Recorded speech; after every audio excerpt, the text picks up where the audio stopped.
The federal government has been shut down for more than 2 weeks, and the White House is using the levers of the federal government, in effect, to blame Democrats. And that is coming, in fact, to your TSA lines. Democrats in Congress refuse to fund the federal government. And because of this, many of our operations are impacted, and most of our TSA employees are working without pay. So the White House rolled out this video from DHS Secretary Kristi Noem to be played at airports, and several of those airports are refusing, including Portland. In a statement to CNN, the operator of Portland International says, "We did not consent to playing the video in its current form, as we believe the Hatch Act clearly prohibits use of public assets for political purposes and messaging." So the greater question to ask is why the Trump administration is using government resources to cast political blame. I was talking with the documentary filmmaker Raoul Peck. He's doing a new work on George Orwell, and Peck calls this kind of move Orwellian.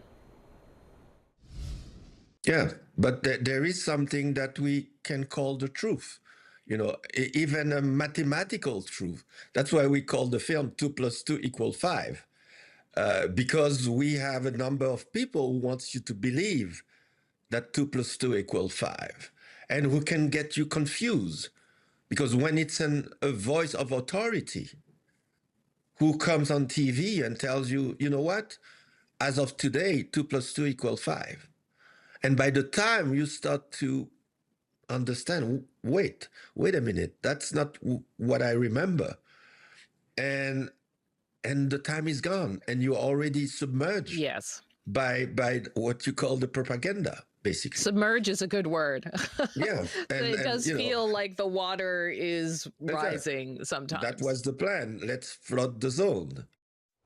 Group chat is back. Michelle, I want to start with you because I also notice if you call the White House hotline, Caroline Leavitt pops up and says, "Hello, America. The Democrats don't want to fund the government because they want to fund health care for illegal immigrants." It's a very specific line. Can you talk about how they're using wherever they can to spread this message? That's right. And it's not just there. I mean, government websites were getting this banner splashed across them. You couldn't miss it.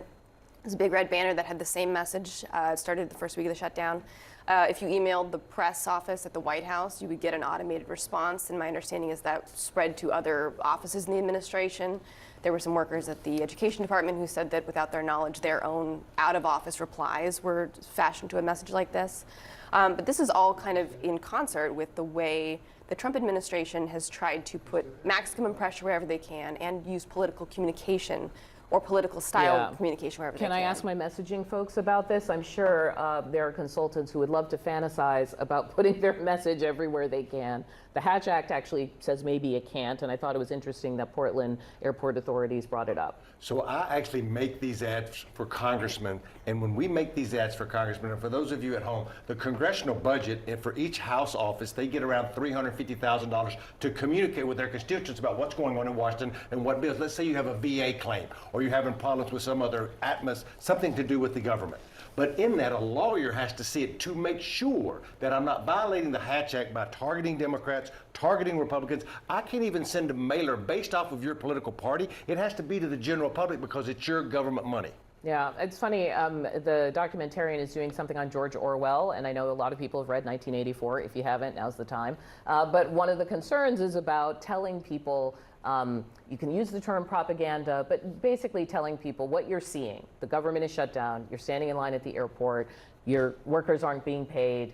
Is a very specific person's fault, according to me, and that is the fact. Instead of the fact of lawmakers are having a bipartisan fight, and that's prevented everyone from being paid. There's two things here. One, as we all know, and I say this all the time, that the Trump administration is 100% willing to fight anything in the courts, but we're sitting here talking about exactly what they want us to be talking about, which is Democrats being blamed for the shutdown. I understand we're doing it different ways, but that's what they care about. Mm-hmm. So they're winning in their mind, and they'll fight this in the courts, which everything's being fought in the courts.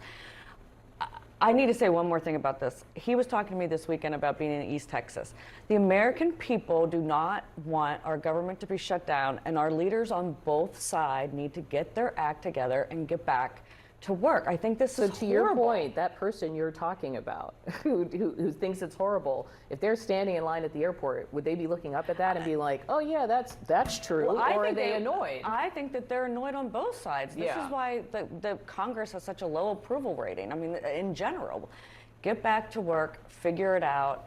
You can't have Republicans saying their thing. You can't have Schumer saying this is better for Democrats if it stays shut down. It just needs to stop.